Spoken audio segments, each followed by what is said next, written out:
Know that you told me that she's innocent, and I believe that she's guilty, and I think that you're being lied to, and here's why. Me, along with everybody else, the biggest thing in the Karen Read trial to us was that text message of how long to expire in the cold.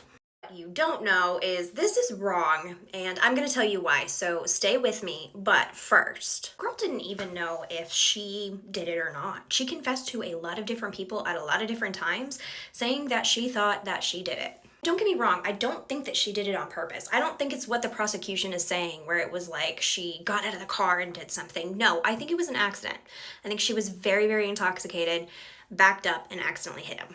So another thing is the hair on the back of the SUV, right? People are like, okay, this was planted, totally. But just for a second, think about this. The police took evidence away in solo cups.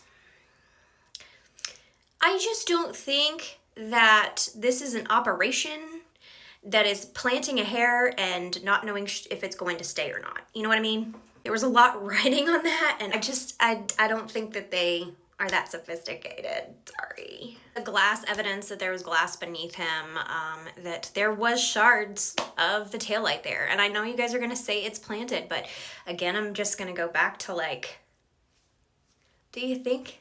Do you really think? There was also like no trail of like red in the snow. There was what was by his self, but that was it. And there was no footprints or anything. So like, it's a big stretch to say that they thought about that before they did it. You know what I mean? This had to have been a rushed thing. If you think of what the defense is saying is true, it was a rushed thing. And I know they had time, and I know that they are quote unquote like cops and experts, but like, it's a short amount of time to not mess up. Let's get something technical here. So his phone data was recording GPS. It was only close enough to the house to be like inside the house for 6 seconds. So if you want to go by his phone, which, I mean, it was on his person, he was not inside that house for more than 6 seconds. So that right there proved my point. I think that this was like a perfect storm. Karen Read trying to make things fit her narrative. And like I said, I don't think she even may have known that she did it. Like, I think it was a complete accident. And what they're charging with her with is absolutely ridiculous. I think a lot of people out there are trying to shape the narrative and put puzzle pieces together that just aren't fitting. And we cannot say that there wasn't a lack or, I don't know, it was just incompetence by the police department. I mean, they really showed their butts on this one. They didn't secure the scene. I mean, they made themselves look guilty AF because they didn't do their damn job. And two things can be true at once. I love a good conspiracy theory. I love a good, like, cops are trying to frame someone, and I am not at all on their side.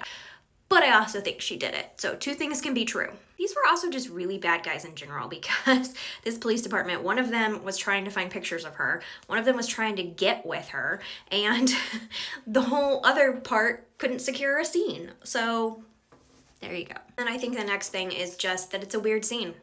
I think every crime scene, well, not every one of them, some of them are cut and dry, but a lot of crime scenes have just weird shit in them. Things we can't explain. That is my whole job. My whole job is weird shit. And I think this case is full of it.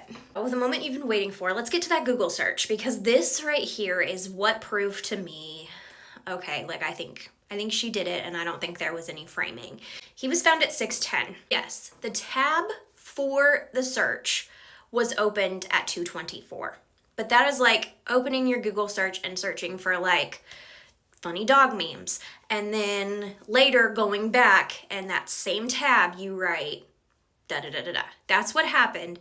And the first tab, that tab was open at 2:24. The search was done at 6:24, which is after John was found. So that Google search means nothing, and what I had thought is completely out the door. This one is getting really, really messy. I went through the whole trial of the first one, and the second one is just beginning. So write innocent or guilty below, and part 2 could go, you know, pretty far. the trial coming up. So write part 2 if you want a part 2.